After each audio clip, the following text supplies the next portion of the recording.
2, 1.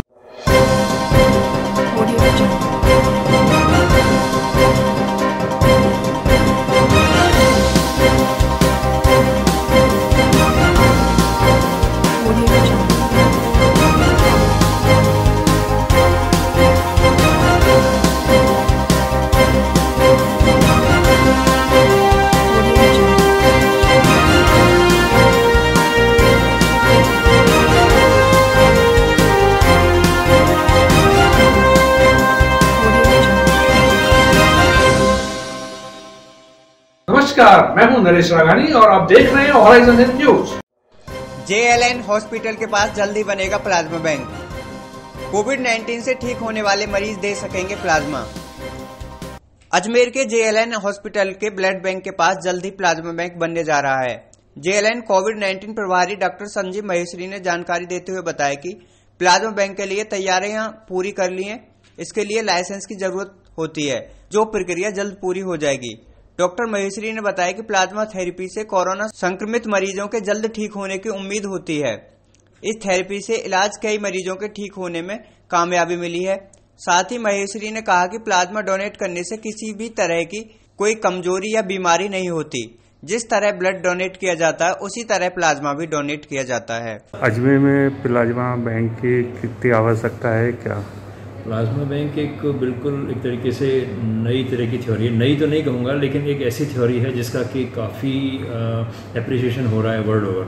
और विशेष रूप से जयपुर में जो प्लाज्मा थेरेपी के जो रिजल्ट आए उससे राज्य सरकार काफ़ी उत्साहित है और राज्य सरकार के निर्देशानुसार अजमेर में भी बहुत जल्दी प्लाज्मा थेरेपी की सुविधाएँ शुरू होने वाली हैं। प्लाज्मा थेरेपी के लिए जो इंफ्रास्ट्रक्चर चाहिए, यानी कि जो कमरा चाहिए वो हमारा बन के तैयार है, मशीनें जो चाहिए हमारी तैयार हैं, किट्स जो हमें चाहिए, जो इंस्ट्रूमेंट्स चाहिए, जो रासायनिक संसाधन चाहिए वो सब हमारे तैयार हैं। उसके लिए एक लाइसेंस लेना होता है। लाइसेंस के लिए हमने एप्लीकेशन दे दी है।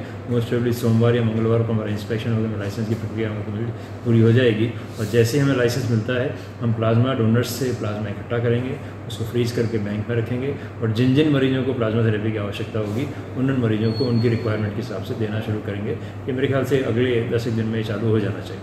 ये प्लाज्मा कौन लोग दे पाएंगे, कैसे? देखिए, हमें जो बीमारी की प्रक्रिया है वो समझें हम, तो हमारे शरीर में प्लाज्मा डोनेशन से मतलब ये होता है कि जिनमें उस बीमारी के लिए पर्याप्त मात्रा में एंटीबॉडीज़ उपलब्ध हैं।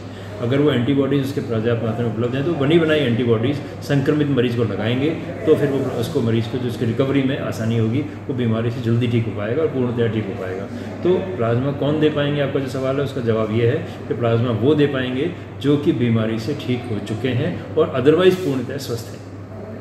इसे प्लाज्मा देने से कोई उसको कमजोरी कतई नहीं, कोई नुकसान नहीं होगा। ये ब्लड जैसे ब्लड डोनेट करना है ऐसे प्लाज्मा डोनेट करना है। आप सब जानते हैं ब्लड डोनेशन का कोई नुकसान नहीं है। ब्लड आराम से हम मतलब जैसे मैं खुद बताता हूँ, मैंने कम से कम 50 बार ब्लड डोनेशन किया है, तो कुछ नहीं होता। आप जैसे डोनेट करके रात के वार्ड में काम करना शुरू कर देते हैं, कुछ भी नहीं होता है। सिमिलरली प्लाज्मा डोनेट करने से भी कोई नुकसान नहीं होगा, कोई साइड इफेक्ट नहीं होगा। सर, अभियान कैसे चलेगा? सॉरी, प्लाज्मा जागरूक करने का प्लाज्मा किस तरह से अभियान चलाया जाएगा? कुछ अभियान? हाँ, अभियान डेफिनेटली आप जो कहना चाहते हैं कि प्लाज्मा जागरूक लोगों को जागरूक करें कि डोनेट को मोटिवेट करें। अदरवाइज भी ऑल्सो पूरे भारतवर्ष में इसका थोड़ा बहुत जागरूकता हुई है और लोग हमसे भी अभी भी पूछने लगे कि साहब अगर चाहिए तो हम प्लाज्मा देने को तैयार हैं। जैसे आप लोगों ने समाचार पत्रों के माध्यम से और आप लोगों के माध्यम से कि हमें ज्ञात हुआ कि हमारी जो माननीय विधायक हैं उन्होंने भी अपनी इच्छा जाहिर की है कि मैं भी प्लाज्मा देने को तैयार हूँ, अनीता बघेल जी ने। तो लोगों को पता है कि प्लाज्मा देने का फ़ायदा है, प्लाज्मा देने का दूसरे व्यक्ति को फ़ायदा है और देने वाले को, डोनर को कोई नुकसान नहीं है। इसलिए लोग अभी जागरूक हैं, लेकिन फिर भी जैसे ही हमारी सुविधाएं चालू होंगी हम और जागरूकता अभियान निश्चित रूप से चलाएंगे। हम चाहेंगे कि लोग बड़ी संख्या में आके हमारे पास प्लाज्मा डोनेट करें, हमारे बैंक में अच्छी मात्रा में प्लाज्मा संग्रहित हो जाए, जिससे हम नीडी पेशेंट्स को जिनको ज़रूरत है उनको दे पाएँ। अच्छा, तो इसमें अपनी कैपेसिटी कितनी बनाई जाती है? कैपेसिटी तो प्लाज्मा रखने के लिए जो ब्लड बैंक में रखा जाएगा, ब्लड बैंक में वॉक इन कूलर हैं, लंबे कूलर्स हैं, तो मर्जी इतना रखो, कैपेसिटी को इसमें कोई इशू ही नहीं है। मंडी व्यापारियों ने किया केंद्र सरकार के खिलाफ विरोध प्रदर्शन। कृषि मंडी व्यापारियों ने किया मंडी बंद का आह्वान। अजमेर में आज कृषि मंडी बंद रही, जिसकी वजह से वहां किसी प्रकार की कोई खरीद फरोख्त नहीं हुई। केंद्र सरकार की कृषि नीतियों के बदलाव को लेकर व्यापारियों ने विरोध स्वरूप यह बंद का आह्वान किया। व्यापारियों ने कहा कि सरकार ने जिस तरह से टैक्स की बढ़ोतरी की है उससे व्यापारियों को आर्थिक नुकसान उठाना पड़ रहा है। यह किसानों के हित में नहीं है। व्यापारियों ने सरकार से इस नीति को वापस लेने की मांग की है। मीटिंग रखी है, जो मंडी बंद रखी है, क्या कारण है इस हड़ताल का? केंद्रीय सरकार ने 5 जून 2020 को कृषि नीति में परिवर्तन किया गया है। परिवर्तन इस प्रकार किया गया है कि मंडियों के बाहर जो व्यापारी व्यापार करेंगे और किसान का माल खरीदेंगे, वो किसी भी प्रकार की टैक्स की लायबिलिटी उन पे नहीं है। और जो मंडी में व्यापार करेगा उस पर राज्य सरकार के हिसाब से टैक्स चुकाना होगा। अलग अलग प्रदेशों में इसकी अलग अलग टैक्स है।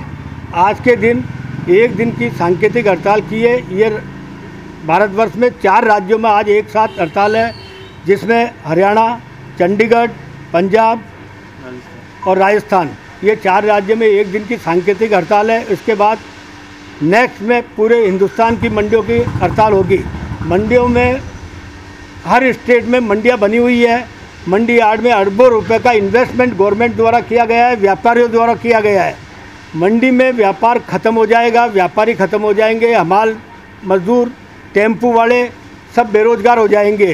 कोरोना काल में भी ऐसे भी दुनिया भर की बेरोजगारी बढ़ी है। केंद्र सरकार को चाहिए बेरोजगारी कम करे, लेकिन इस नियम से बेरोजगारी डबल होती जा रही है।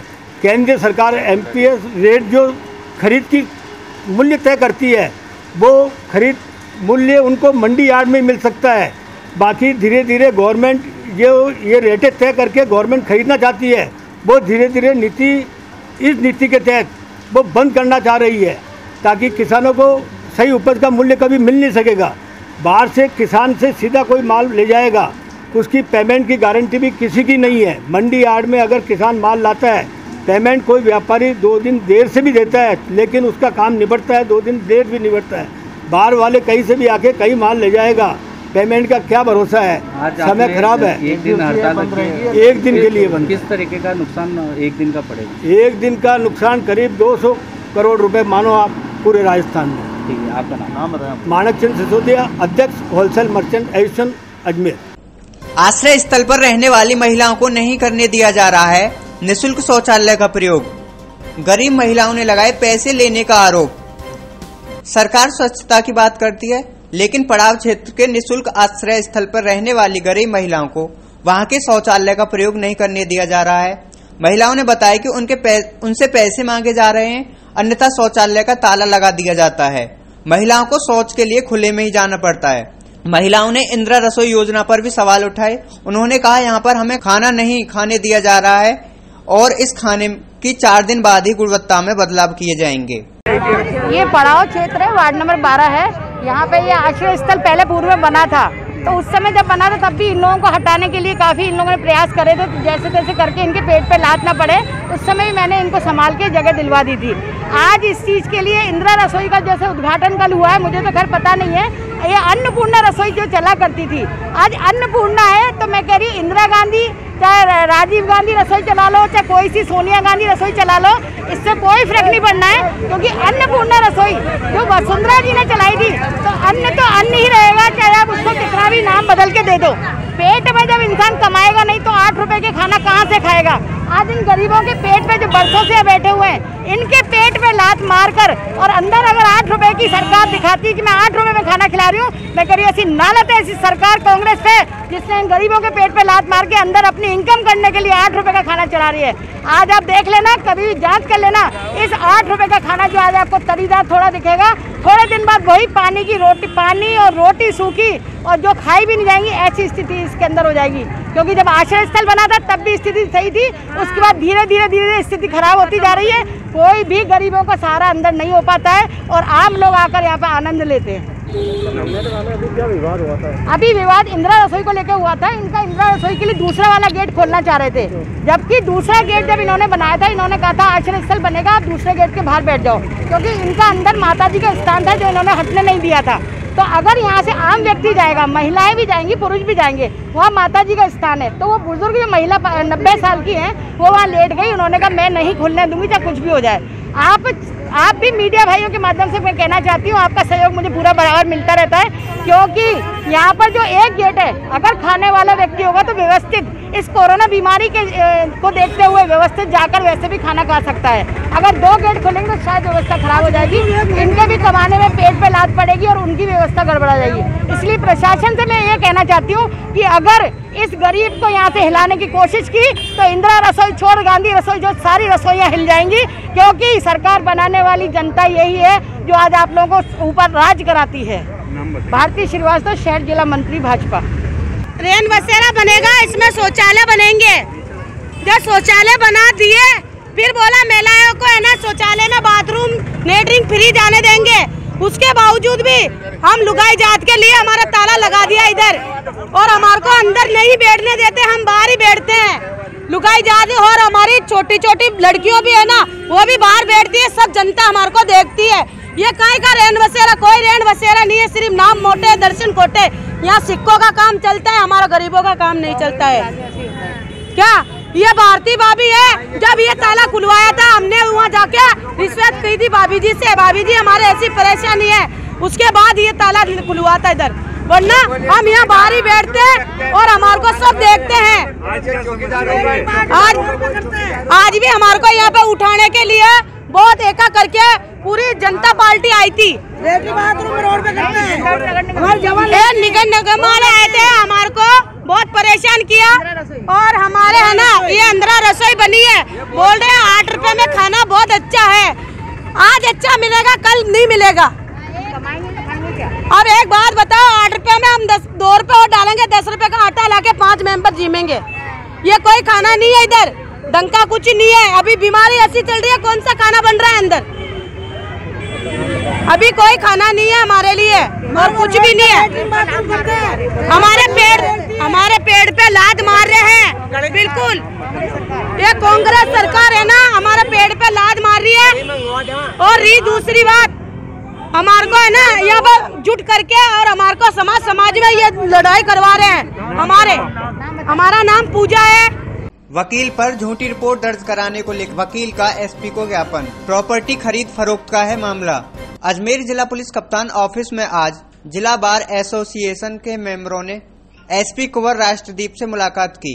मुलाकात के दौरान एसोसिएशन के मेंबरों ने एसपी को ज्ञापन दिया। वकीलों ने बताया कि अजमेर बार एसोसिएशन के मेंबर दीपक चेनानी के खिलाफ क्लॉक टावर थाने में एक झूठी रिपोर्ट दर्ज करवाई गई है, जिसके खिलाफ यह सभी वकील कार्रवाई चाहते हैं। क्लॉक टावर थाने में जो एफआईआर दर्ज हुई है उसमें परिवादी मुनव्वर हुसैन के जरिए एक एफआईआर दर्ज कराई गई है, जो पूरी तरह झूठ है। इसके बाद दीपक चेनानी को मुनव्वर हुसैन के जरिए ब्लैकमेल और धमकाने का काम किया जा रहा है। दीपक से ली गई राशि को हड़पा गया है, जिससे सभी वकीलों में गुस्सा है।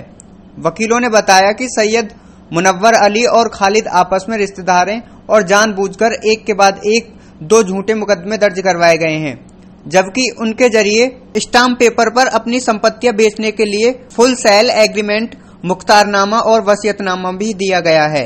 लेकिन जब दीपक चेनानी के जरिए अली खालिद के खिलाफ मुकदमा दर्ज कराया गया, तब खालिद के जरिए खुद को बचाने के लिए पूरी लिखी पढ़ी बात को नकारते हुए गवाहों को भी नकारा गया।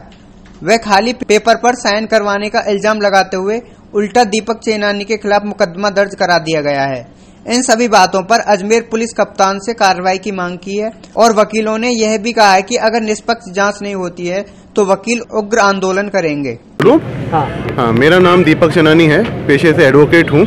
और मैंने जो अली खालिद स्टेशन रोड निवासी, अल्लाह रखा बिल्डिंग निवासी, उससे उसकी प्रॉपर्टी परचेज की थी और उन्हीं के रिलेटिव हैं मुनव्वर हुसैन चिश्ती, उनसे भी एक प्रॉपर्टी परचेज़ करी 2018 में। उनकी जो घुघरा स्थित ज़मीन है वो एक परचेज़ करी और 25 लाख रुपए में परचेज़ करी, जिसके बेटे मुनव्वर हुसैन चिश्ती साहब ने और उनके बेटे फैज़ल ने मेरे फेवर में डॉक्यूमेंट्स एग्जीक्यूट किए और पूरा पैसा 25 लाख रुपए चेक से प्राप्त किया।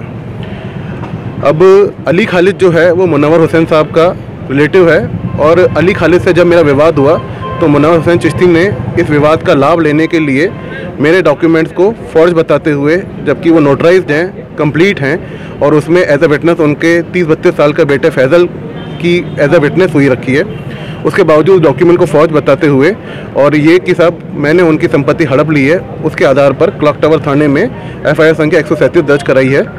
जिसके लिए मैंने आदरणीय अजय त्रिपाठी जी जो हमारे बार काउंसिल के बार एसोसिएशन के अध्यक्ष हैं, आदरणीय समीर काले जी जो सचिव हैं और आदरणीय वैभव जैन साहब जो मेरे बड़े भाई साथी अधिवक्ता हैं, इनसे मैंने अपनी गुजारिश करी कि साहब एक बार एसपी साहब को चल के अपना जो पक्ष है वो स्पष्ट किया जाए और अगर इस प्रकार से अधिवक्ताओं के विरुद्ध बिना किसी जांच के प्रथम सूचना दर्ज होगी तो ये हमारी गरिमा के विरुद्ध रहता है। और जब पूरा पैसा जा चुका है उसके बावजूद उनको मन में खोट आ गई है, लालच आ गया है और वो अतिरिक्त धन ऐंठने के हिसाब से ये अपनी कार्रवाइयाँ कर रहे हैं। इसी बात का ज्ञापन देने हम एसपी साहब के पास आए थे। उन्होंने बहुत अच्छी तरह हमें सुना है और पूर्णतः आश्वस्त किया है कि बिल्कुल स्पष्ट और निष्पक्ष जांच होगी। मेरा नाम दीपक चैनानी है, एडवोकेट हूँ। आज हमारे जो बार के सम्मानित अधिवक्ता श्री दीपक चैनानी जी हैं, इनके विरुद्ध क्लॉक टावर थाने के अंदर 2 FIR दर्ज हुई है। उसके संदर्भ में आज हम सभी अधिवक्ताओं के अंदर भारी रोष था। उसी संदर्भ में आज हमने एसपी साहब से मुलाकात करी और हमने कहा कि हमारे जो अधिवक्ता हैं दीपक चैनानी जी, इनके खिलाफ एक झूठा मुकदमा दर्ज कराया गया। क्लॉक टावर के अंदर 2 FIR दर्ज कराई गई है, जबकि पूर्व में इन्होंने FIR इनकी दर्ज है और उसी को लेके उन्होंने क्रॉस FIR दर्ज कराई इनके विरुद्ध। उसको लेके हमने एसपी साहब को एक ज्ञापन दिया है और हमने कहा कि इसमें किसी उच्च अधिकारी से निष्पक्ष जांच कराए। तो एसपी साहब ने हमको पूरा आश्वासन दिया है कि वो अपने सुपरविजन के अंदर उन्होंने सारी फाइलें तलब की है और IO को तलब किया है और उनके सुपरविजन में इसकी सारी कार्यवाही और जांच होगी। उसको लेके हम जो एसपी साहब ने हमारी जो बातचीत हुई है उसको लेके हम उससे संतुष्ट हैं। क्या मुकदमा किस तरह का आशय? हमारे जो अधिवक्ता हैं दीपक चैनानी जी, इन्होंने कोई प्रॉपर्टी खरीदी थी, उसको उन्होंने वाइट मनी के अंदर एक नंबर के अंदर चेक दिया था और उन्होंने वो चेक के हवाला भी उठा लिया, पैसे भी उठा लिए।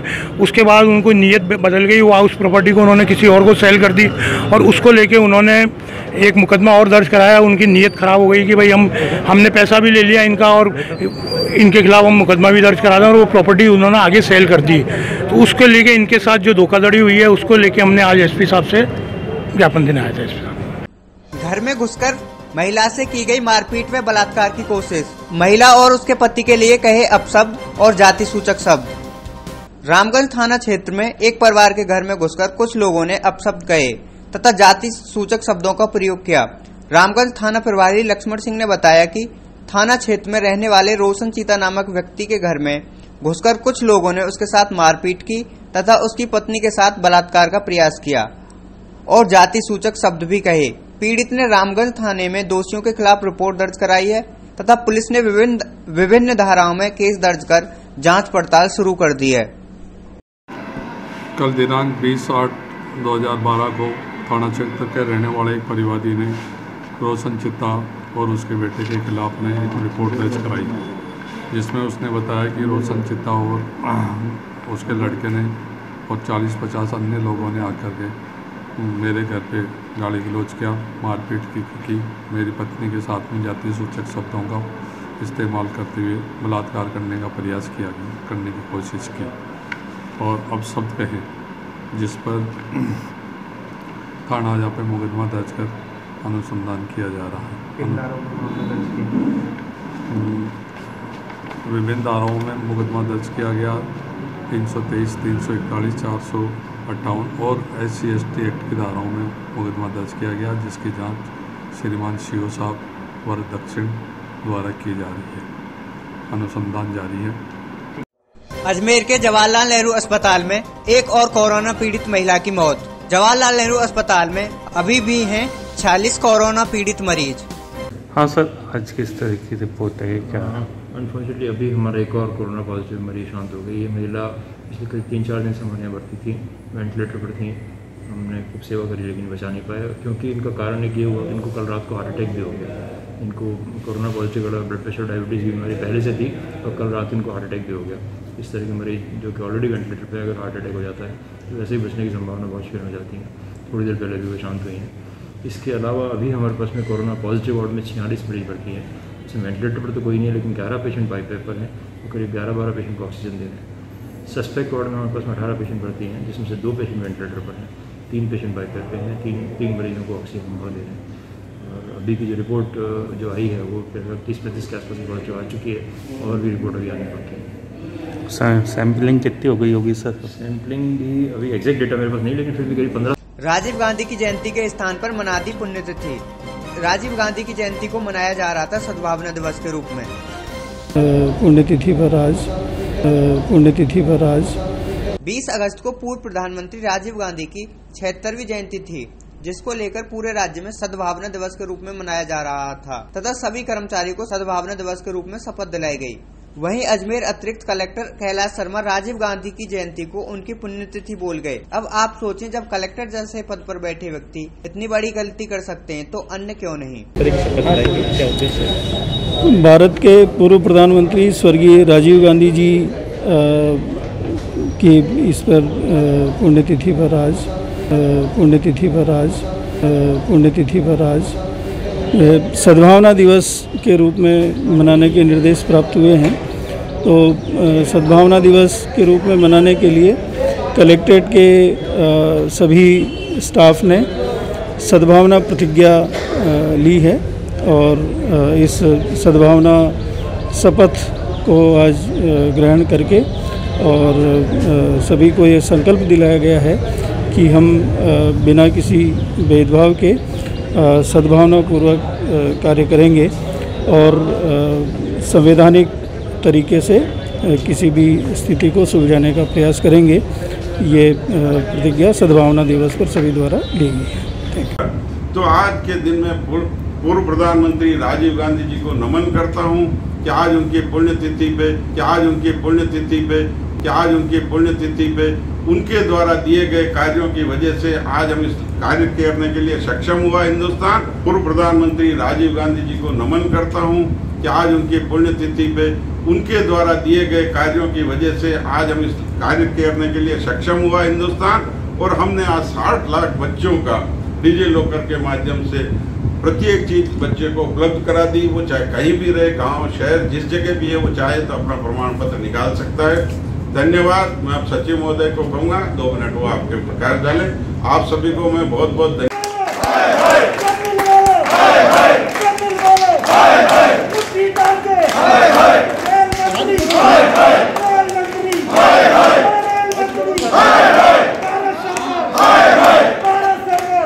उत्तर पश्चिम रेलवे मजदूर संघ ने मुख्य कार्यालय प्रबंधन पर दिया धरना। रेल बचाओ देश बचाओ व भारत सरकार हाय हाय के लगाए नारे। रेलवे के निजीकरण को लेकर पूरे देश के रेलवे कर्मचारियों में रोष व्याप्त है। रेलवे कर्मचारियों का कहना है कि भारत सरकार सार्वजनिक उपकरणों को निजी हाथों में सौंप रही है, जो कि गलत है। इसी को लेकर उत्तर पश्चिम रेलवे मजदूर संघ ने अजमेर के रेलवे मुख्य कार्यालय प्रबंधन पर धरना दिया तथा भारत सरकार हाय हाय और रेल बचाओ देश बचाओ के नारे लगाए। National federation of Indian railway man NFIR ने जो आह्वान किया, अंग्रेजों को भारत छोड़ने का जो आंदोलन शुरू किया था 9 अगस्त, उसी दिन से पूरा भारतीय रेलवे में रेल बचाओ देश बचाओ अभियान के लिए national federation of Indian railway man NFIR ने और सेंट्रल ट्रेड यूनियन ने आह्वान किया। इस आह्वान को क्रियान्वित करते हुए उत्तर पश्चिम रेलवे मजदूर संघ आज 21 जुलाई को मुख्य कारखाना प्रबंधक कार्यालय पर प्रदर्शन करके केंद्र सरकार की गलत नीति, कर्मचारी नीति, सार्वजनिक उपकरण को निजी हाथों में देने की जो नीति अपना रखा है, इसके खिलाफ विरोध जताते हुए भारत सरकार को जगाने का काम हम कर रहे हैं। कि आपको मालूम है 109 रूट और 150 गाड़ियों को ऑपरेशन संचालन निजी हाथों में देने का फैसला किया। 2 दिन पहले रेल चिकित्सालय बंद करने का निर्णय लिया। एक एक करके जो सार्वजनिक उपकरणों को निजी हाथों में देने की जो कार्यवाही भारत सरकार द्वारा किया जा रहा है, उसको मजदूर शक्ति कभी साइन नहीं करेगा। इस खिलाफ लड़ने में हम हर सीमाएं तोड़कर आगे बढ़ेंगे। किस तरह से अगर नहीं मांगे मानी जाएंगी? देखो, ये आने वाला टाइम में हमारा फेडरेशन उच्च नेतृत्व इसमें निर्णय लेंगे, हम इसको पूरा करेंगे। अब GCB लेवल पर जाना पड़े तो हमें जाएगा। मैं SI जैकब, मंडल अध्यक्ष UPRMS अजमेर। ट्रैफिक पुलिस कर्मियों को किया गया सम्मानित। कोरोना काल में पुलिस कर्मियों ने दी हैं अपनी सेवाएं। अजमेर के श्याम बाबा दरबार के पंडित रविंद्र आचार्य ने कोरोना योद्धा के रूप में ट्रैफिक डिप्टी और ट्रैफिक पुलिस कर्मियों का स्वागत किया। रविंद्र आचार्य ने दुपट्टा, कलम आदि देकर सम्मानित किया। इसके बाद कोतवाली थाना पहुंचकर वहां के पुलिस कर्मियों का भी स्वागत किया। इस तरह से जय श्री श्याम, राधे राधे। आज अजमेर में सुगन सिंह जी यातायात निरीक्षक का सम्मान किया है। पुलिस का कार्य बहुत ही अच्छा रहा है। कोरोना महामारी में बहुत ही अच्छी सेवा दी है पुलिस वालों ने, तो मेरा आज यहाँ आना हुआ, तो आज इनका सम्मान किया है, मुझे बहुत अच्छा लग रहा है। और दिन रात ये ड्यूटी करते हैं अपनी जान जोखिम डाल करके, तो इनका कार्य बहुत ही अच्छा रहा है और बाबा श्याम की कृपा इन पर बनी रहे। जय श्री श्याम, राधे राधे। आपका नाम? पंडित रविंद्र आचार्य, अंतर्राष्ट्रीय भविष्य वक्ता। बैंक ऑफ बड़ौदा में लगी आग, शॉर्ट सर्किट के कारण लगी आग। अजमेर के कायड रोड स्थित बैंक ऑफ बड़ौदा की ब्रांच में देर रात अचानक शॉर्ट सर्किट के चलते आग लग गई। अग्निशमन के अधिकारी गौरव तंवर से बातचीत के दौरान उन्होंने बताया कि हमें देर रात सूचना मिली थी, जिस पर अग्निशमन टीम ने जाकर आग पर काबू पा लिया। आग बैंक के पैनल व बैंक के एसी के पास लगी थी, जिसमें कुछ ज्यादा नुकसान नहीं हुआ है। सर, कौन सा बैंक है, कहाँ पर बैंक है और कैसे लगी आग? कल रात को हमारे कंट्रोल रूम में सूचना 12:30 करीब सूचना आई थी कि बैंक ऑफ बड़ौदा है ये अपने MDS यूनिवर्सिटी कायड रोड पे बैंक ऑफ बड़ौदा के ATM में आग लगी थी। आग की सूचना आई, वहाँ मौके पे हम गाड़ी गई, हमारी गाड़ी भेजी, हमारे फायर फाइटर्स गए, वहाँ देखा तो ATM में नहीं थी आग, ATM के पीछे वाले बॉक्स में पैनल में आग थी। तो और वो जो एडजॉइनिंग बैंक के एडजॉइनिंग है, तो उसमें पैनल में और कुछ कागज़ वगैरह थे और AC में आग लगी हुई थी। तो हमारे टीम ने जाके उसको कंट्रोल कर लिया आग को। कुछ कैश वगैरह मिला? नहीं, कुछ नहीं, कैश नहीं, कोई फाइलें थी और AC और पैनल में आग लगी हुई थी, ये इतना ही था। बैंक ऑफ बड़ौदा है? हाँ, बैंक ऑफ बड़ौदा कायड, जो अपने MDS यूनिवर्सिटी वाले रोड पर। ठीक, एक इलेक्ट्रिकल फायर था, इलेक्ट्रिकल शॉर्ट सर्किट से ATM का जो पैनल है उसमें आग लगा है। बाकी ब्रांच के अंदर कोई भी नुकसान नहीं हुआ, ओनली जो अपना इलेक्ट्रिकल वायरिंग और पैनल का है वो चला। ATM मशीन सर, कहाँ पर बैंक है और कौन सी बैंक है? पूरा ब्रांच है। तो सर कोई नुकसान, मतलब कोई कैश वैश का नुकसान है? नहीं नहीं, कोई कैश डॉक्यूमेंट्स का कोई नुकसान नहीं। कोई फाइल्स वगैरह जो? नहीं, कुछ नहीं। ATM में उसको ATM भी इंटैक्ट है, ATM में आग नहीं आई। सर आपका नाम? कितना कैश होगा सर? ATM में कोई आग, ATM as it is intact है।